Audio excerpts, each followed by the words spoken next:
Okay, so how did I get started in all of this? All of this being crafts and art and fabric and beautiful things. When I was a kid, I was one of those kids that couldn't ever really sit still. I was always trying to do things and make things. And we had this gigantic craft closet that was just full of crayons and paper and stuff. And so eventually my mom, when I would be terrorizing some pair of scissors or something she didn't want me to terrorize, would actually hand me, fabric and a needle, or would show me how to cast on some knitting needles and kind of taught me that way. Although she was left-handed, so she didn't teach me the whole way. I had to kind of teach myself how to actually purl, which was tricky. And then as a kid, you get busy doing other things and you forget about it for a little while. And you go off to college and you're sitting in a long lecture class learning about photographic history, and you see someone sitting there knitting a lovely scarf and you're like, holy shit, I could be doing that instead of sitting here and attempting to take notes. And I would actually be thinking and gathering all this information as opposed to letting my mind wander. So I picked knitting back up then and just kind of went with it. How did I start the store, probably, is the next thing people would like to know. I've worked retail and specialty retail pretty much since I could get a job at 16. Started working when I started working up here in Minnesota at National Camera Exchange. Started at the downtown location and worked at pretty much every single location, and then eventually ran the downtown location before we lost the building. So pretty confident and comfortable running a business. This is my first time doing it for myself, though, and being the person that does the books and buys all the stuff and is here every day, because when you start a business, you're here every day so that you can make sure that everything's going well, and also, because paying employees is expensive. But yeah, so I was working at National Camera Exchange and then decided after 10 years of that I wanted to be an artist full time, and then forgot that no one ever buys my art. So Matt and Trish, who used to own Crafty Planet, I asked them if they were looking for a little extra help during the holidays, and they said, yeah, no, that'd be great. And so I worked for them for about a year, and then they were like, oh hey, we're not gonna do the store anymore. And everyone was surprised and shocked. And the next day I was working with Matt and I was like, have you ever thought about selling? And he said, well, maybe. I said, yeah, hit me up, we'll see. And then after a little negotiation and a lot of back and forth with the bank, because banks take their sweet, sweet time, we were able to take over and make it work, and now it's my little shop, Knit and Bolt, instead of Crafty Planet, and I get to bring in the things that make me smile, and I get to see all the customers and help them find the right things and fix projects and come up with new classes and have fun events like book signings and bring in authors that have great patterns and local people, so it's fun. So, how do you stay happy here? I mean, after a while, you know by name a lot of your products individually. How do you keep yourself amused? Sure. Music.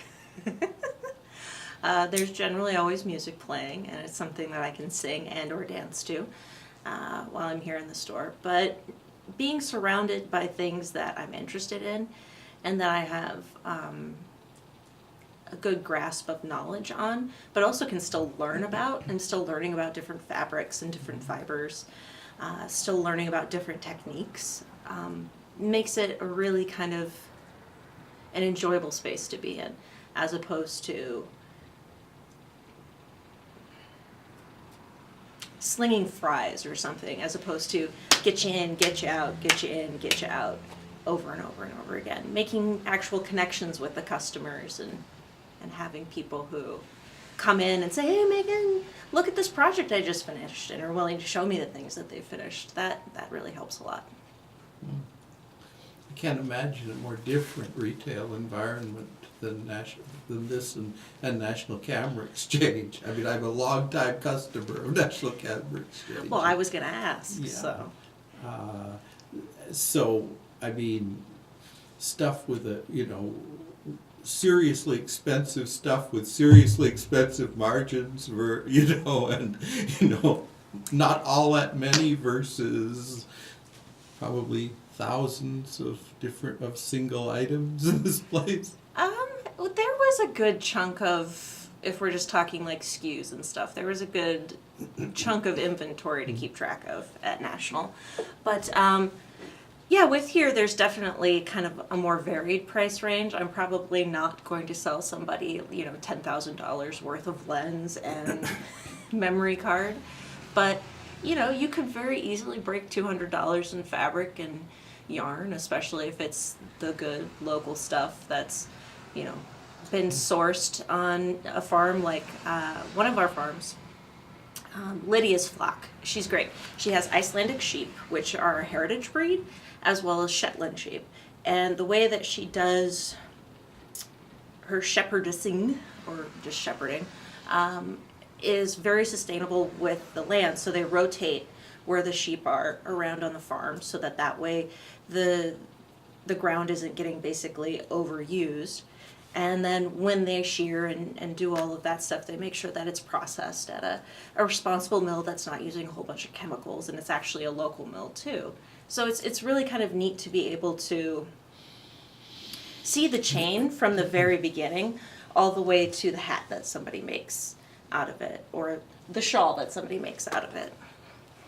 Well, this is very Portlandy. I mean, are you able actually to say, well, now, this is from Heather. It's a little bit rough, but this from Monica. Yes. I mean, are you able to talk about the sheep it came from? I've met a few of them. So this one is from Butterscotch. And so she's got, and her family has a nice, color to her. And then this one is from one of the Shetland and Icelandics. One of the ones that she named Elvis. So this is Elvis.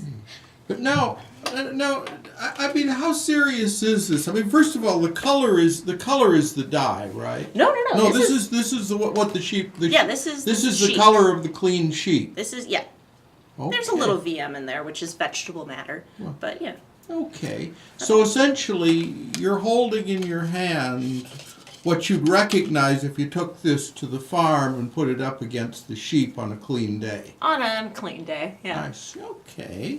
Now, you don't want to tell me that all the yarn I'm looking at has that careful a historical record. No, not all of that yarn does. And there are no yellow sheep either. No, there's no yellow sheep. But there are some really interesting natural dyes that some of our dyers are starting to work with, because we do have local dyers. And for the Yarn Shop Hop, which is coming up, my friend Doreen, who is a local dyer, used all historical dyes for the dyes that we're going to do for it. And I'd tell you more about it, but I can't because it's super secret stuff. Yeah, you can tell me, but you'd have to kill me. I'd get kicked out of the Yarn Shop Hop, so no. I see. They're very particular. I see.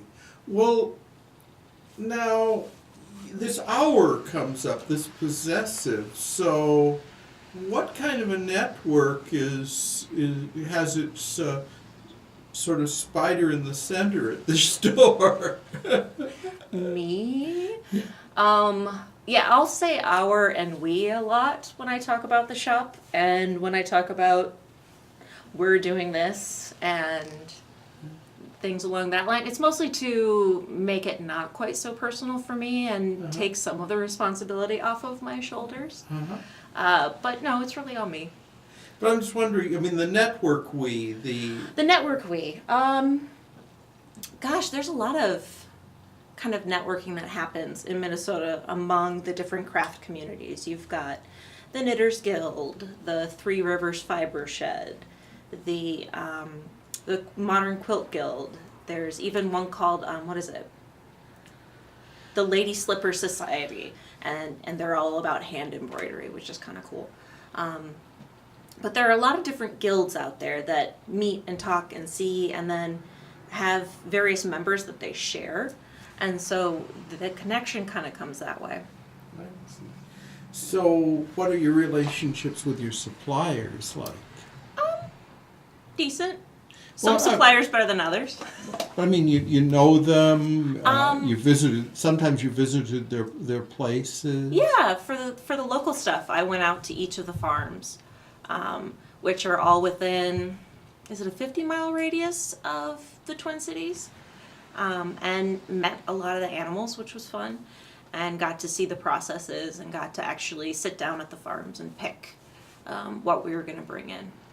So yeah, there's definitely everything is brought in intentionally. Nothing is like, oh, I guess we should probably just have one of those. Everything, even the stuff that comes from, the bigger brands, is brought in intentionally with a purpose. Can you give me an idea how many sort of farms or you've actually visited for to look at this stuff? For the shop 4, on my own before I started doing the shop, probably about 20. Just, throughout the years, various events and tours and stuff where you can kind of go see the mills and the processes, which is really kind of neat. And then you're also in some kind of relationship with the people who produce the dyes? Some of them, yeah. There's a couple local folks. In fact, there's a book I should at least show you. You can't have the copy because it's mine. By a local woman who wrote a whole book on dyes that you can grow in Minnesota, and then how to actually process them and dye with them for natural plant dyes. There are folks that I've just met through online communities that have, their roots here in Minnesota, and eventually you meet up in person and become friends and then start playing with your dye pots together, or start spinning with your spinning wheels together, or start hanging out and knitting together. The act of making crafts is generally a very communal kind of situation, which is one of the things that I think draws a lot of people to it, is you can be working with your hands and still having a conversation, still having a really in-depth conversation, whereas if I'm doing something like playing World of Warcraft on the computer, I like playing video games too, I'm just interacting with that computer, and yes, there's a group of people on the other end I'm working with, but that's all I'm doing. I'm not also creating something as well. If that makes any sense. So my understanding is a bunch of these groups people are working on their own projects, but they're sitting together. Sitting together, having conversations, helping one another out. Every third Friday we have a hangout and knit time at the shop where our knitting instructor hangs out and people come in and we, knit or stitch and talk. And then if we've got, questions, sometimes she can help, or sometimes I can help, or sometimes Deb, who does all really awesome needlework for us, she can answer some questions. So it really becomes about kind of sharing all of that knowledge. Are there communal fabric arts or things? I mean, my every Wednesday a group meets at what used to be my mother's place to do quilts. But I don't know that they kind of. I think these are sort of cut and dried enough that they work together, but they don't necessarily plan together. But. Yeah, I mean there are definitely things like quilting bees and trying to think of a good example. Things where a team will work together on something. Over in St. Paul recently, before this Super Bowl, they did, I forget which craft organization put it on, but they did this whole thing where they were cozying up the different lampposts, and you would basically adopt a lamppost, and then you and a team could work together to create a lovely, sort of assemblage on the lamppost. And some of them were knit, some of them were, cool embroidery, some of them were neat quilt cozies around everything. A lot of times with crafting, it is something that you're doing yourself, but it is also something that has this whole kind of community behind it. Mm-hmm. I was just saw that they did the 24 karat toilet at the Guggenheim that way. I don't know if they were, The yarn bombing, yes. Yes. Yes. Generally, any yarn bombing, especially if it's a big one, is a group effort. There might be one person that'll be the spokesperson for it, but like at the state fair, they had the horse that was yarn bombed, and that was a whole bunch of people doing the different vegetables and fruits and ribbons and things for it. So especially if it's going to be something that's a really large project, you have to call on more people, because with knitting or quilting, it takes a lot of time. It's a very time intensive thing. So to get something done on a deadline, assistance is necessary. This business of coating things with yarn reminds me so much of Cherokee beadwork. Which is also, I mean, they beaded everything. Yeah. So it was like, and while they were being transported, they were beading. I mean, it was like they beaded horses, real horses. This impulse to cover completely some ordinary object, and it's an interesting Impulse. Yeah.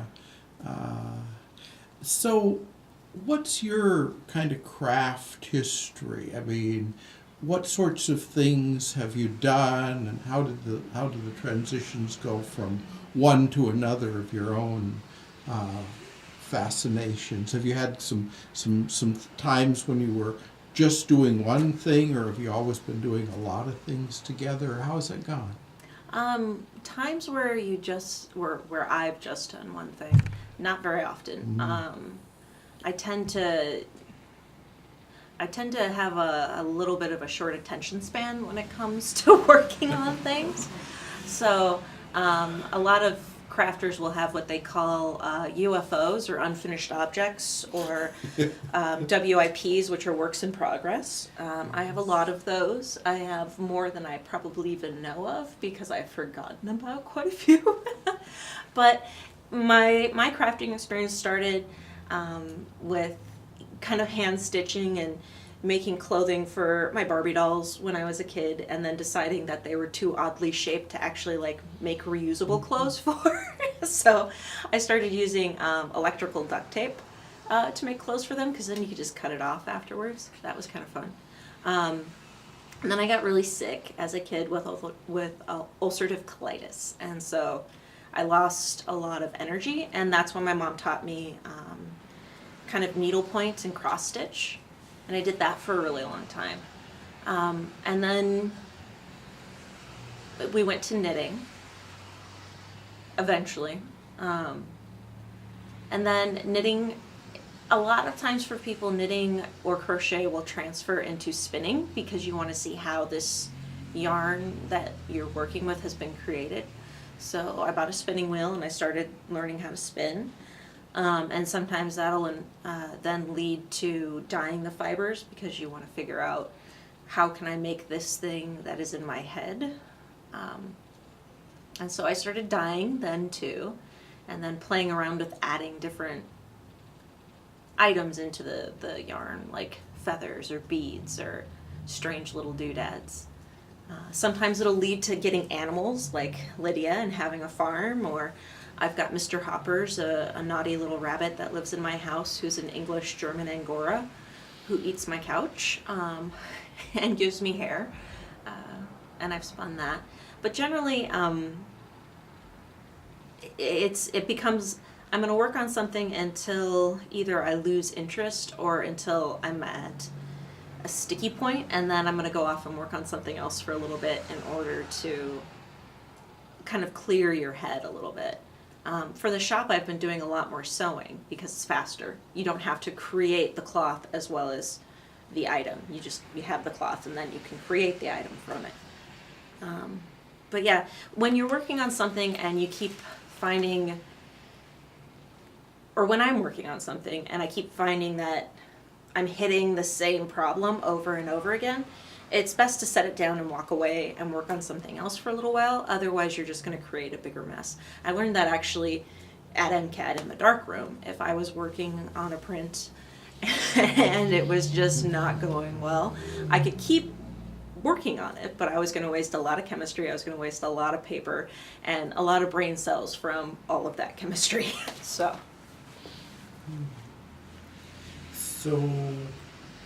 one of the things that got left out in that account is weaving. Do you have any temptations in that direction? I've done a little weaving. I have a tiny loom, a tiny little Cricut loom, and I've done some little wall hangings that are actually in the shop, and it's fun.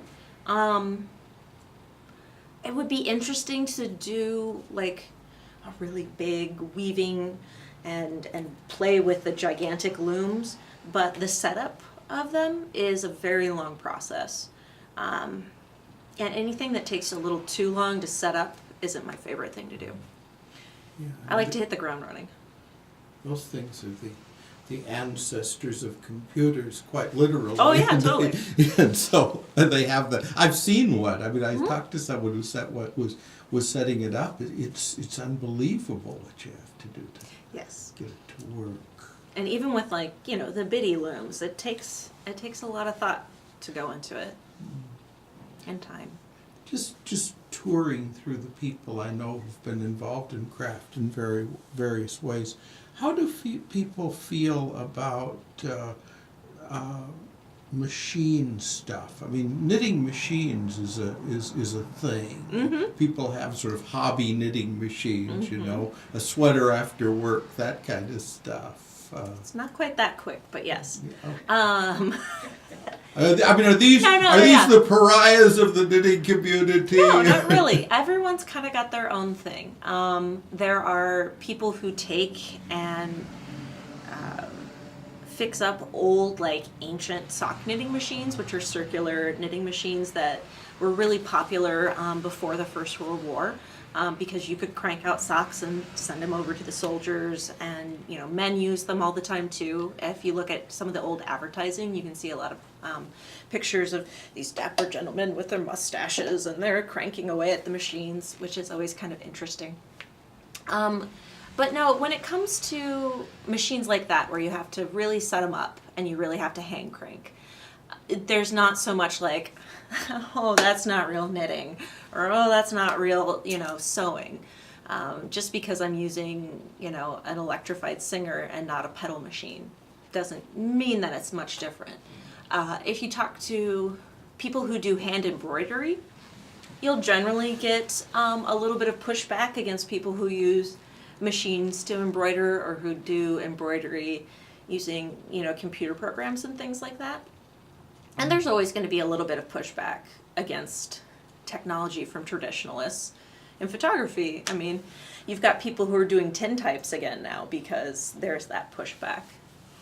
So, another connection I have to knitting is my kids live in an area of Queens, I guess, which they describe as an industrial area, but it doesn't look industrial at all. What's the industry? Well, it's custom knitting.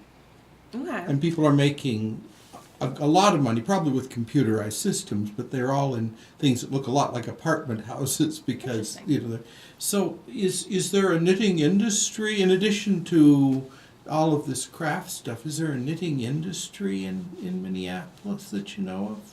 Not to my knowledge. There's a bit of a fashion industry in Minneapolis. That comes from, like a little bit of fashion design from the different schools that we've got. But there's not necessarily anyone who's big into creating knitwear for people. You'll get people who do it and sell it at craft markets and things like that, but not necessarily a really big kind of industrialized thing. You'll get more, that's a good way of putting it. It's got more of a handmade feel to it than it does like a polished, high-end couture feel to it, which is not necessarily to say a bad thing. And I'm sure the way I said couture. That seemed like a bit of a snotty thing, but it kind of is. No, I mean, when you're talking about sort of the local craft scene, it's a way of sort of really connecting with what it is that you're doing. And so doing it on such a large scale as to really pay the bills isn't super viable for most people. One of my friends, Lori, she says, all crafting is kind of, an act of resistance. You're not buying into the big chain of product made over here and I'm going to wear it for 5 days and then it's going to disintegrate into a million pieces and then I have to buy product made over here again. You're making something custom for yourself or for your friends or for your family or just to make something, and you're really kind of focusing on that process of making it. Anybody do lace anymore? Yes. Got some beautiful lace above me. And then I've got a couple customers who make amazing lace pieces that are just delicate and spidery. There's people who do tatting, which involves like a little shuttle thing and is very confusing looking to me. But then again, crochet is very confusing to me. I personally think anybody who crochets is a wizard because you've got one stick and you're making something, so might as well be magic. I prefer my 2 sticks. But yeah, no, lace is still a thing. You don't see many people wearing like a beautiful, lovely lace shawl. But that's kind of changing a little bit too, depending on the situation. My great-grandmother had some mental illness issues in a time and place where it wasn't well understood. And this family story is that she remained institutionalized her whole life, chiefly because she was such a good lace maker that they couldn't lose dispense her, with the income. she might have recovered, but it didn't matter. Yeah. They needed her to keep making that lace. Yeah. Yes.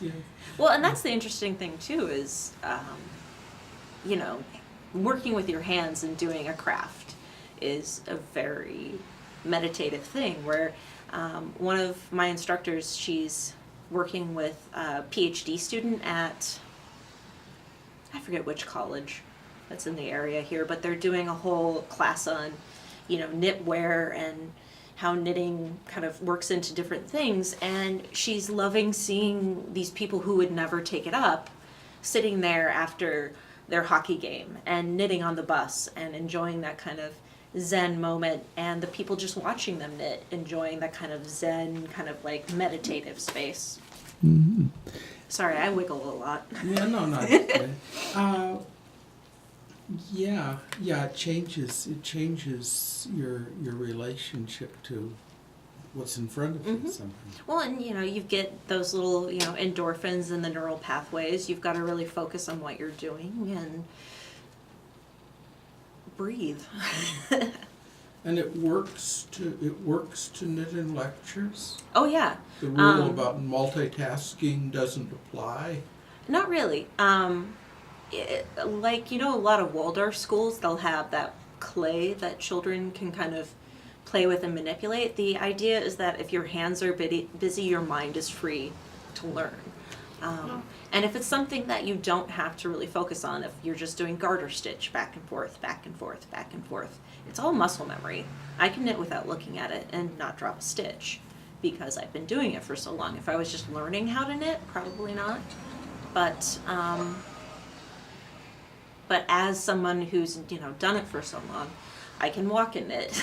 I can, ride the bus and not miss my stop. I can have in-depth conversations with people if I'm doing something very simple. If I was going to make a beautiful lace shawl, no.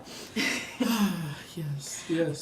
I take knittings to meetings. Certain times it's not really appreciated because people think you're not paying attention, but it's really the best way, especially during a really long meeting that doesn't need to be that long, to kind of like keep your brain from going, oh God, why are we still here? Yeah. Don't tell me biking and knitting. No. There's some people that run marathons and knit at the same time. Great. Now, part of the story you've told has photography weaving in and out of it. How did that come into your story, and how does it kind of talk to the other things in your story? I don't know how, well, I don't know how it talks to the other things super well, but photography's always been kind of part of my life. I would steal my mom's camera and try and take pictures of things, or get a hold of my dad's old camera, that was his father's old camera, and take pictures of things. And it was always of texture and color and light and shadow. God, that sounds pretentious, but that's what it was. Mm-hmm. I remember getting told that if I took any more pictures of sticks, she wasn't going to process my film anymore. But, you know, and then photography, once I started doing it in like school and in classes, became a very tactile thing again too. I was processing the film myself, the black and white film. I was working in the dark room and actually dodging and burning and using my hands to, you know, create my little 2D work. The other thing too is I don't really think super well in three-dimensional space, which sounds odd because I'm a knitter and I'm making three-dimensional things. But when I picture something, I generally picture it flat. And so photography works a little better for me that way, as opposed to, like, say when I was at MCAD, we had to do 3D class was one of the, you know, foundation classes that you have to take. I'm lucky I passed that class. You mean sculpture? Yeah, sculpture, yeah, working with three-dimensional objects, yeah. But no, like the idea of just, you know, creating something. It was just another way to create something. So have you continued with photography? Yes and no. 10 years at National Camera will kind of beat it out of you a little bit. Yeah, no. But I still do it for myself. I've always been more a photographer for myself than anyone else. I learned real quick in college that I didn't want to shoot for other people. And that's fine. It just means that I'm probably not going to make any money at it, so. So what kind of subjects? Are you still doing sticks? No sticks anymore. Again, it's still kind of light and what it looks like in the morning and why it's that particular color of peach coming through that window, or what this strange, you know, red balloon looked like against the bright blue sky. A little conceptual again, but more about playing with color and shapes. Color is a big deal for you, I think. You wouldn't guess it, would you? Yeah. Well, no. Well, it is a question. I mean, I was at MCAD long enough to know that people make different choices about what they wear. Very different, as Minnesota would say. Oh, very interesting, as Minnesota would say. I've heard that a lot. No, I like color.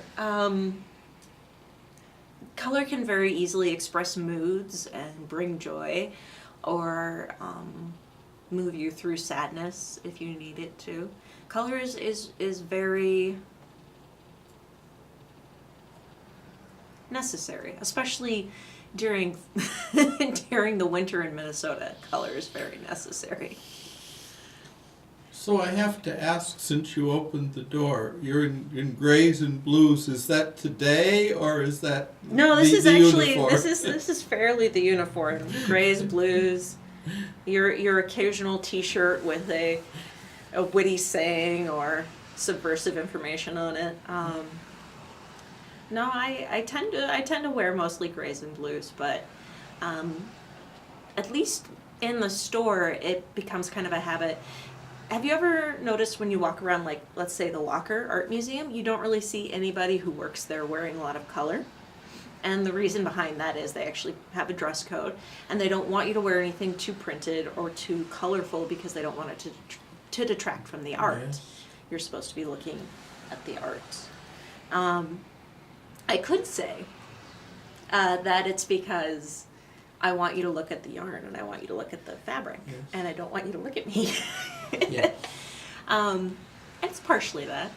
It's also partially that I gravitate to grays, and different grays can be really warm and really cold, and it just tends to be the color I go towards.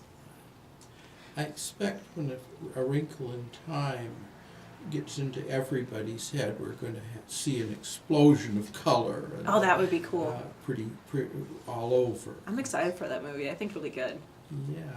Yeah, well, just what it'll do to dress.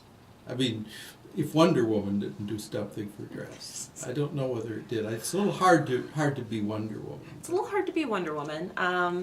You get a little more reds and bright yellows and blues going out.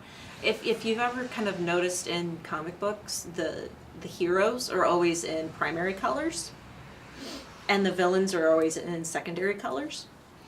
Or the people who are semi, like hero villains will have primary and secondary kind of mixed together. It's really kind of a funny thing. Yeah, well, comic books are the place where color thought is carried so much. I mean, where you find, I mean, outside of the movie Dick Tracy, which was based on a comic book, it's pretty hard to find good primaries in the movies. Yeah, no, it doesn't happen too often.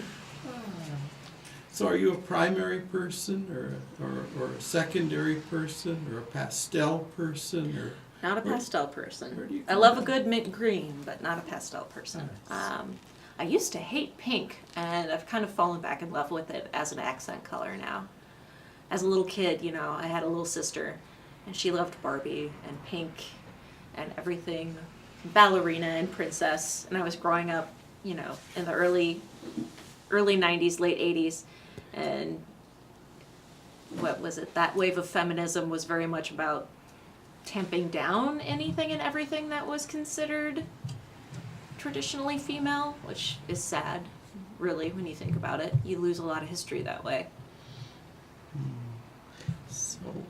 So one of the things, in the same way that photography has been kind of weaving in and out of this, also politics. Oh yeah, I mean, how do you understand what you're doing here in the store as politics, as political action? Or do you? No, it is a little bit. I mean, it's gentle political action. It is celebrating the traditionally feminine arts of, fabric and yarn and creating and making things like clothing for yourself, and saying that a traditionally feminist art or feminine art isn't a bad thing, saying that the word feminine isn't something that should be shunned or looked down upon. Just like when a customer came in the other day and she said her son noticed that someone was sitting there knitting, and he looked at her and he said, "Oh, Mom, that's not manly." And she said she was a little sad about that. And I was like, don't be sad about that. Just explain to him that not everything has to be manly. And that our, idea of manly doesn't have to be manly. When people come in and they're like, I'm looking for a really gender neutral palette for baby quilts, I generally try and steer them into, having a little pink in there, because that's basically what they're saying is they don't want any pink. Because colors don't have a gender. It's all stuff that we've, put onto it. It's all things that clothing stores were like, boys and girls wear the same clothes. If they wear different clothes, we can sell more. But part of owning the shop is being able to have those conversations with people without screaming and yelling, to give voices to, different authors that are in the area, that have, opinions on things, and being able to kind of share that working together on something is a lot more rewarding than just standing above everyone and yelling, if that makes any sense at all. Increasingly. as this 4 years unfolds, increasingly. But I was thinking also of the statement that gets made by being able to tell people the name of the sheep. No, yeah, I mean, I know where my products come from. I know that it's not, in a factory that is going to burn down and kill millions of people with it because of, labor practices. I can say that this is ethically done, and these people are, looking out for not only their bottom line and their profit, but looking out for each other. And that's something I want to promote. Oh, fascinating. Now, we've at various points we've gotten, hints about what happens in this store. I mean, there are classes. And can you sort of put that together? What kinds of events you're doing here? Oh, sure. So we have classes where we teach people how to knit, how to sew, very beginner stuff, and then we work on kind of more advanced things. People have come to me with ideas about, different events that we can have in the shop. So we had a book signing for Crafting the Resistance, Miss Laurie's book, which was pretty great. We've had events talking about kind of loving your body a little bit more. So one of the authors that we've got their book goes around and does a sweater class where she kind of teaches people that just because Cosmos says you're a pear doesn't mean that you can't wear this beautiful, yoked sweater. That kind of thing, if that makes any sense. We have our open knit nights where people can come and gather and hang out and chat and just enjoy each other's company and work together. We will be having the Yarn Shop Hop coming up here in April, and that's where all the different yarn shops in the area kind of work together on a common theme. This year it's heroes. Mine are female comic book heroes. I don't know if you could guess that or not. Mm-hmm. And we raise money for local food shelves while we do it too. If people come up to me with ideas about different kind of community things that we can do, we've got time. I try and support them.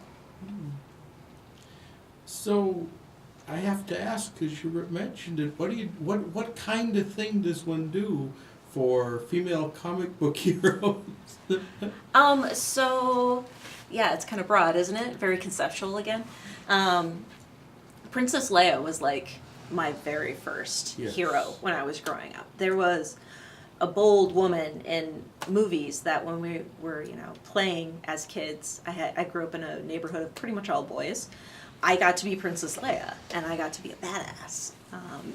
And then, growing up, she kind of remained that sort of leader and badass. And now there's a lot more representation in comic books and in just sort of superhero media of strong women. One of the characters that I'm kind of highlighting is Kamala Khan. She's the new Ms. Marvel. She's amazing. And her journey is all kind of about understanding the power of your own self and who you really are, as opposed to what people are defining you as. We're also going to kind of talk about the incredible squirrel girl who doesn't have your standard superhero body shape, which is great. But are you making costumes? We're not making costumes. Each shop does a different pattern, sort of based on their hero, and ours is kind of loosely based on Princess Leia and Ms. Marvel. And it'll be a wearable item. Nice. Fascinating. And kind of my idea behind it too is just showing people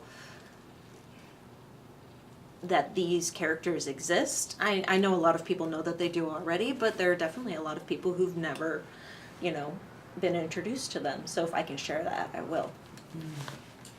Yeah, they've kind of veered in a leather words and vinyl words direction. In the movies. Yeah. In the movies. Yeah. I don't know if there are any knit female superheroes. There was one very indie comic book that was all about a knitting superhero. It was a couple years ago. I don't think it went very far, but it was cute. And is there actually a Squirrel Girl? Yeah, no, the unbeatable Squirrel Girl is a Marvel superhero. Uh-huh. Yeah.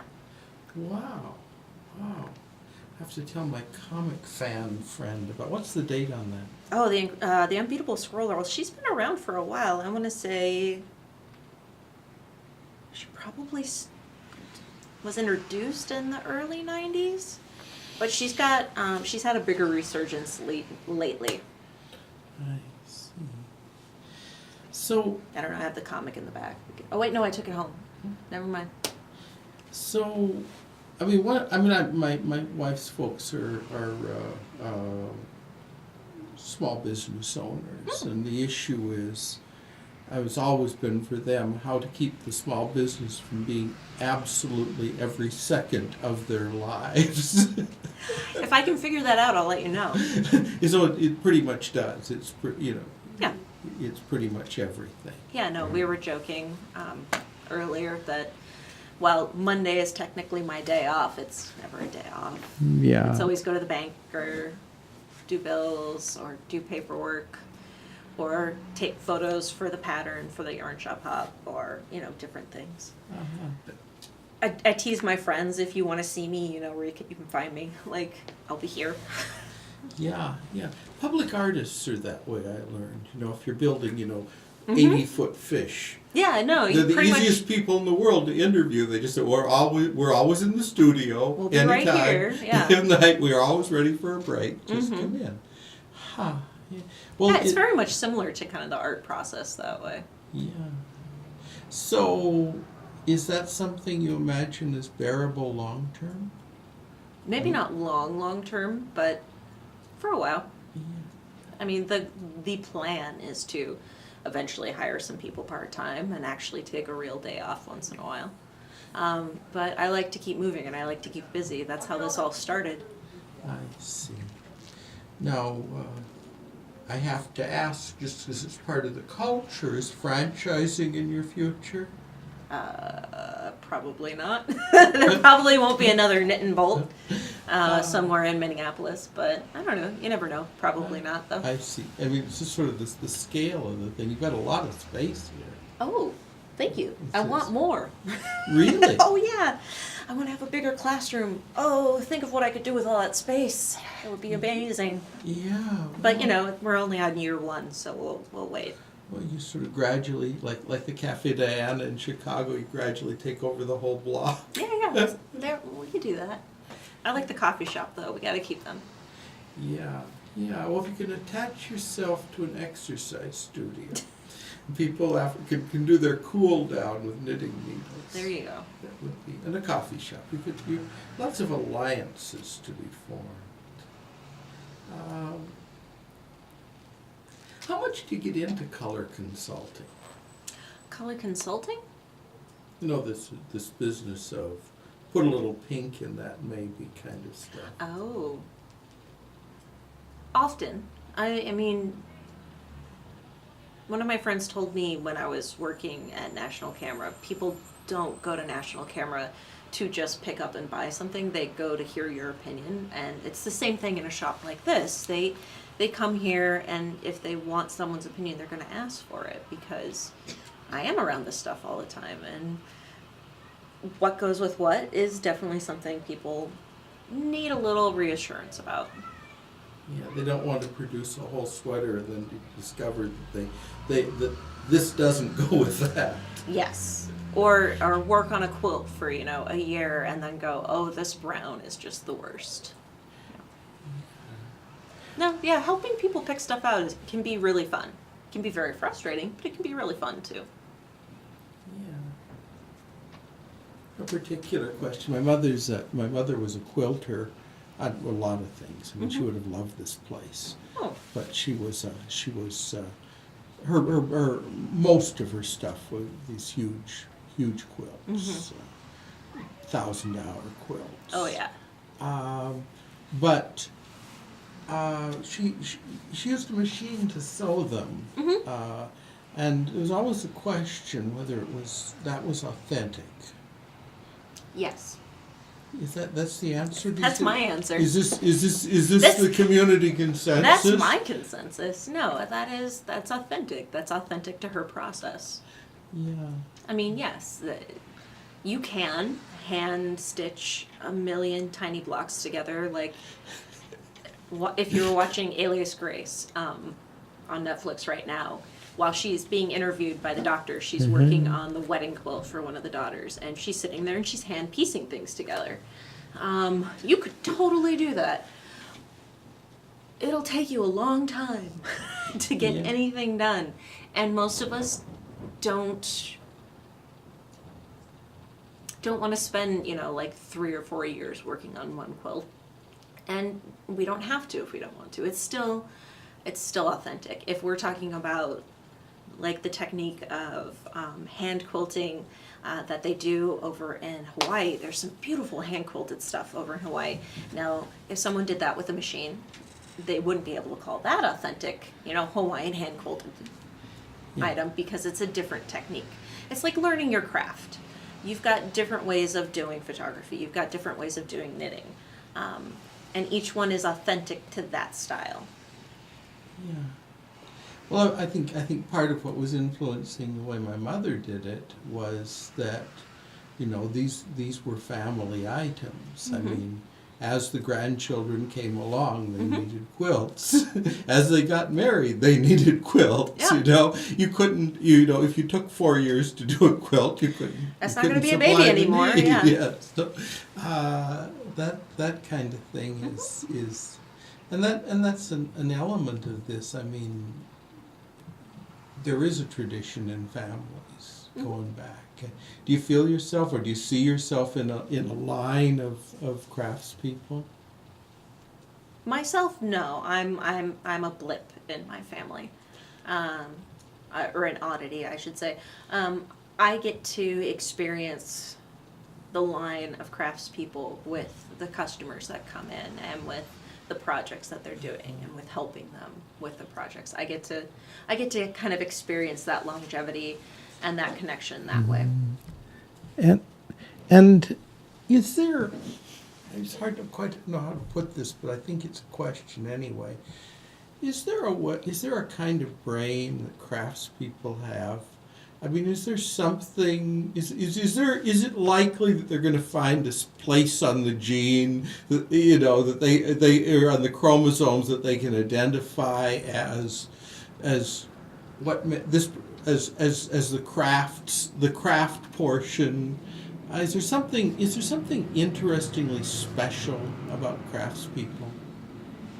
Yes and no. It's kind of like the same thing as someone who creates any sort of art. It's a matter of the persistence to pursue something.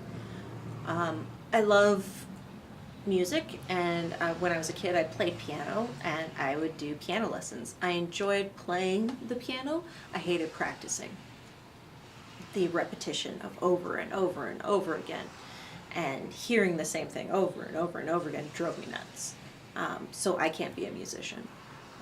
But doing the same stitch over and over and over again, doing the same photo over and over and over again until it's perfect, I can do that.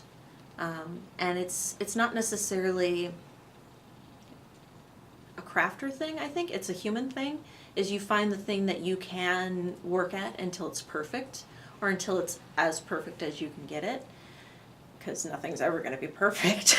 We all have our tolerances for what perfect is. And that's kind of one of the things that sort of makes us humans, is we can create these things and work on them and keep creating them and sharing them with others. There's the other thing, too, that I'm curious about for anybody who has any discipline. Mm-hmm. I mean, my discipline is I solve a puzzle every morning. Mm-hmm. And I've noticed, since I've done it for 20 years, I've gotten wicked good at this puzzle. At these puzzles. Awesome. I just sort of squint at it and it Mm-hmm. falls into place. I mean, and I realize that what's happened is that I've in some very minor, weird way rewired my brain. Mm-hmm. I don't see the puzzle the way I did 20 years ago. Totally. And I'm wondering, what you've noticed about the way that all of this work with knitting and fabric arts generally, what's it done to your brain? What do you notice that's changed? Or do you notice any change? There's definitely a little bit of a change. I'm more tactile than I used to be. I'm more willing to walk up to someone and say, "Oh, did you make that sweater?" and engage them in conversation about something and then ask if I can touch it. Whereas, before, as a shy little photographer, I would maybe take photos of people, but I wouldn't engage with them. I wouldn't talk with them. I wouldn't have that connection with them unless I was forced to. I'm an odd sort of shop owner who's here all the time, and that I'm actually kind of an introvert. I enjoy human contact and talking to people, but there's a limit. But all of this crafting and sewing and touching has made me want to connect a little bit more with other people than in the past. Yeah. Well, there's such a, in a way, there's such a distance between photography and knitting, just in terms of the tactile Mm-hmm. thing. You're producing a tactile object. Yeah, you don't really do that much anymore with photography. You can, but not all that often. Yeah. Well, I appreciate. Tell me just to mention the date, since this will probably come out before in 2018. When is the thing where you? Oh, the bring Yarn it- Shop Hop. Yeah. So it's the first full weekend of April. So April 5th through the 8th here in 2018. If it's some other year than that, it's not that weekend. Well, we'll just be going in. This will be rerun, every year, because Oh. we'll get lazy in the spring. There you go. So, and what's the hop of it? I mean, are people Oh. move from place to Yep, place? we go from place to place. There's about 16 different metro shops. And we all kind of work together to make it a fun experience for everyone. So people have a route they travel. They have a through? route that they'll travel, yeah. It's always kind of fun to see the different routes that people travel, starting out in Stillwater, coming over to this shop, going up to White Bear, going down to South Minneapolis. Which way are they going to bounce? Well, best of luck with it, and thank you for your time. Thank you.